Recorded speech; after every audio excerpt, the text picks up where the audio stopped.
করিস, মায়ের role play করিস না। তুই আবার আমার জিন্স নিয়েছিস? ওই জন্য বলি দিদার সাথে গিয়ে চোখের পাওয়ারটা দেখিয়ে আয়। এটা আমার অনেক পুরানো জিন্স, ঠিক আছে? তুই কি এই পুরানো জিন্স পরবি নাকি? না, আমি ভাবছিলাম কি পাশের বাড়ি যে রিঙ্কি আছে না, ওকে দিয়ে দেবো।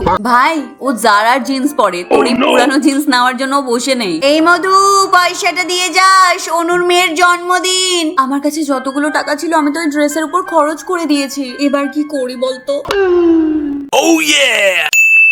হয়ে যাবে। তোমরাও দেখতে চাও তো? তাহলে তাড়াতাড়ি করে ভিডিওতে একটা লাইক করে দাও আর চ্যানেলটিকেও সাবস্ক্রাইব করে দাও। তো এটার জন্য যে তোমার কাছে জিন্স আছে সেটা নিয়ে নাও, মেজারমেন্ট টেপ আর চকের সাহায্যে এরকম 5 ইঞ্চি ডিস্টেন্সে মার্ক করে নাও, এরকম একটা ভার্টিক্যালি লাইন টেনে নাও। আর যেখানে যেখানে আমরা মার্ক করেছি সেখান থেকে এরকম হরাইজন্টালি মার্ক করে নাও। এইভাবে মার্ক করে নেওয়ার পরে একটা বোল নিয়ে নাও। এবার যেরকম আমরা মার্ক করেছি সেভাবে রাউন্ড করে কেটে নাও। এবার কেটে নেওয়ার পরে যে এক্সট্রা পার্ট আছে সেটাকে বের করে নাও। এবার যে সেলাই করা পার্ট আছে সেটাকে আমরা চুটকি মেরে কেটে নেব। দুটো কেটে নেওয়ার পার্টটাকে এইভাবে একসাথে ধরে সেলাই করে নাও। এটাকে এইভাবে প্লিটস করো আর সুতোর সাহায্যে এইভাবে সেলাই করে নাও। এবার এই পুরো কাটা কাপড়টাকে আমরা এরকম স্টিচ করে আমরা এইভাবেই সেলাই করে নেব। পুরো কাপড়টাকে স্টিচ করে নেওয়ার পরে এরকম উল্টো করে নাও আর যে পার্টটা খোলা আছে সেটাকে সেলাই করে নাও। দেখো, পুরানো জিন্স দিয়ে কত সুন্দর ড্রেস তৈরি হয়ে গেছে। এবার এই স্কার্টটাকে পুতুলটাকে পরিয়ে বেবিটাকে দিয়ে দাও, দেখবে অনেক খুশি হয়ে যাবে।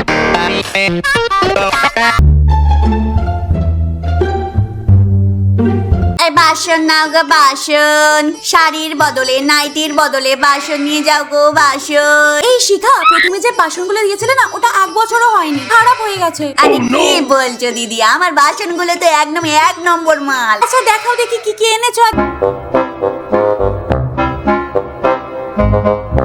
ঠিক আছে, আমি এটা নেবো, তুমি 1 মিনিট দাঁড়াও। A few moments later. এই নাও। আচ্ছা ঠিক আছে দিদিমণি, আমি আসি। 1 hour later. ঠান্ডাটাও বেড়েছে। আরে এ তো জ্বর এইছে, এখন আমি কি করি? তো এর জন্য তোমার কাছে যে পুরানো শাড়িটা আছে সেটাকে এইভাবে ডবল ভাঁজ করে এইভাবে কেটে নাও। এবার শাড়ির যে উপরের পাটটা আছে সেটাকে আমরা সাইডে রেখে দেবো। এবার যে চাদরটা আমাদের কাছে আছে সেটাকে শাড়ির উপরে এভাবে বিছিয়ে নেব। এবার এর উপর থেকে শাড়ির যে আরেকটা পার্ট ছিল সেটাকে ভালোভাবে বিছিয়ে নেব। এবার সুতো নিয়ে ভালো করে সেলাই করা স্টার্ট করো আর এইভাবে পুরো 4টে সাইডকে স্টিচ করে নাও। ব্যাস হয়ে গেছে আমাদের মোটা চাদর। এবার এটা নিয়ে নিজের বেবির গায়ের উপরে দিয়ে দাও, দেখবে ওর আর ঠান্ডা লাগবে না। বাবা, তোমার সাথে আমার কথা ছিল। কি কথা বলো?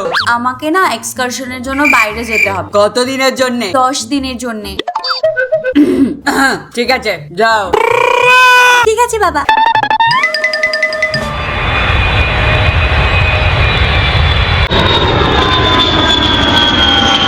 The next morning. বিচে যাওয়ার জন্য আমি একটাও টপ নিয়ে আসিনি। এই আমি রেডি। আরে দেখ না, আমরা সবাই বিচে যাব কিন্তু বিচ স্পেশাল আমার একটাও ড্রেস নেই। আমিও এক্সট্রা নিয়ে আসিনি। তাহলে এটা দিয়ে হয়ে যাবে। ওড়না দিয়ে ইনস্ট্যান্ট ক্রপ টপ বানানোর জন্য সবার প্রথমে নিয়ে নাও একটা ওড়না। এবার ওড়নাটাকে এভাবে দুভাঁজ করে পেছনে নিয়ে গিয়ে এরকম একটা নট ক্রিয়েট করে নাও। এবার সামনের যে দুটো পার্ট আছে সেটাকে 2 হাতে ধরে ঘাড়ের কাছে একটা নট ক্রিয়েট করে নাও। আর বাকি যেটুকু আছে সেটাকে সামনে নিয়ে এসে এভাবে দুদিকে ঘুরিয়ে ইনসার্ট করে দাও। নাও, হয়ে গেছে। এটা হলো ফাইনাল লুক।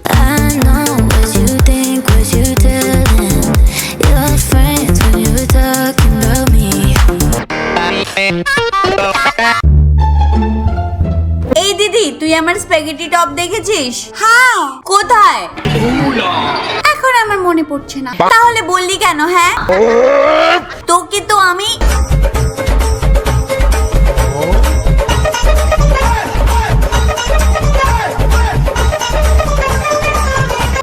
কালকেই ঠিকঠাক করে আলমারিটা গুছালাম, সবকিছু ঘেটে না দেয়। যাই গিয়ে দেখি।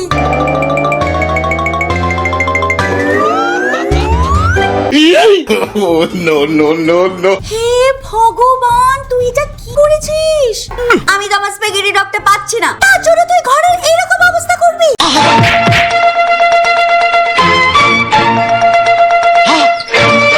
কেন করলি এরকম? বল, কেন করলি? তোরা তোরা দুজন মারপিট করছিস কেন?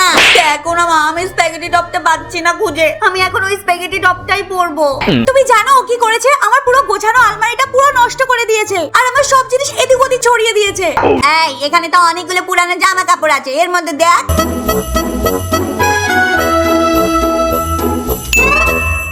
স্প্যাগেটি টপ বানাতে হলে যে পুরানো জামা কাপড় আছে সেটার মধ্যে একটাকে পিক করে নাও। এবার এই যে উপরের পার্টটা আছে সেটাকে উল্টো করে নিচের যে পার্টটা আছে সেটাকে কেটে নাও। এবার একটা ইনার নিয়ে ওই কাপড়টার উপরে রেখে দাও আর সেটার অ্যাকর্ডিং কাপড়টাকে কেটে নাও। সেম ভাবে অন্য সাইডেও কেটে নাও। এবার টপের স্লিভস বানানোর জন্য এরকম লম্বা একটা কাপড় নিয়ে নাও। এবার একটা সুতোর সাহায্যে সেলাই করে দাও আর অন্য সাইডের হাতাটাকেও চুটকি মেরে সেট করে নাও। এবার টপটাকে সোজা করে নাও।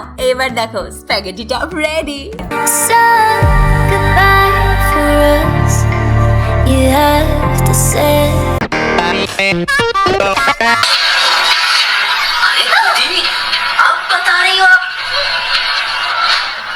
আরে অপর্ণা, আরে বাবা এত খুশি, ক্রাশ কি হ্যাঁ করে দিল নাকি?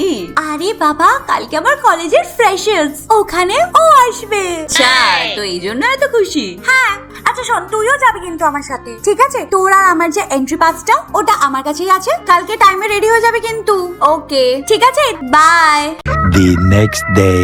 হাই, আরে তুই আমাকে বললি কালকে টাইমে চলে আসতে, এখন এখানে বসে কি করছিস? এই দেখ, হ্যাঁ এটা জিন্স, তো কি পরে নে। সেটা আমিও জানি, কিন্তু এটার একটা প্রবলেম আছে, এটা ভীষণ পুরানো, নরমাল আর লুজ অনেক, আর আমাকে তো ঘর থেকে শর্টস পরে বেরোতেই দেবে না। এখন আমি কি করব? ওহো, এখন আর কি করা যাবে? তাহলে এই লুজ জিন্সটা পরেই চল। আমি লুজ জিন্স পরে যাবো না, আমার ক্রাশ আমার দিকে তাকাবে না ঘুরে। উফ, এই নাটকটা বন্ধ কর তো, আর আমাকে কিছু ভাবতে দে। আচ্ছা, এই পুরানো জিন্সটাকে যদি নতুন লুক দেওয়া যায় তো? মানে দেখে নে, জিন্সটা যদি একটু বেশি লুজ হয় না, প্রথমে জিন্সটাকে এভাবে পেতে চকের সাহায্যে এভাবে মার্ক করে নাও। এবার এই সাইডের মতো অন্য সাইডেও মার্ক করে নাও। এবার এই মার্ক করা অনুযায়ী জিন্সটাকে কেটে নেব। এবার সুতোর সাহায্যে যে দুটো পার্টটাকে আমরা কেটেছি না, সেটাকে এইভাবে ধরে সেলাই করা স্টার্ট করো। এইভাবে জিন্সটাকে ধরে পুরো জিন্সটাকে স্টিচ করতে হবে। দেখো একটা সাইড তো কমপ্লিট হয়ে গেল, ঠিক এইভাবে অন্য সাইডেও সেলাই করে নাও। নাও, হ্যাক তো আমাদের রেডি। এবার চলো এটাকে পরে দেখাই। you and me together. We could be anything, anything. তো গাইস, যদি তোমাদের ঘরেও অনেক পুরানো জামা কাপড় পরে থাকে তো, বা পুরানো কোনো জিন্স পরে আছে তো, সেগুলোকে তোমরা নতুন লুক ক্রিয়েট করতে পারো আর নতুন ভাবে ইউজ করতে পারো। তাহলে আর কি ভাবছো? তাড়াতাড়ি করে ভিডিওতে একটা লাইক করে দাও আর নিজের সব বন্ধুদের সাথে শেয়ার করে দাও, যাতে ওরাও এই সব কটা হ্যাকস ট্রাই করতে পারে। আর প্লিজ নতুন বন্ধুরা এক্ষুনি চ্যানেলটিকে সাবস্ক্রাইব করে নাও, তাড়াতাড়ি করে দাও।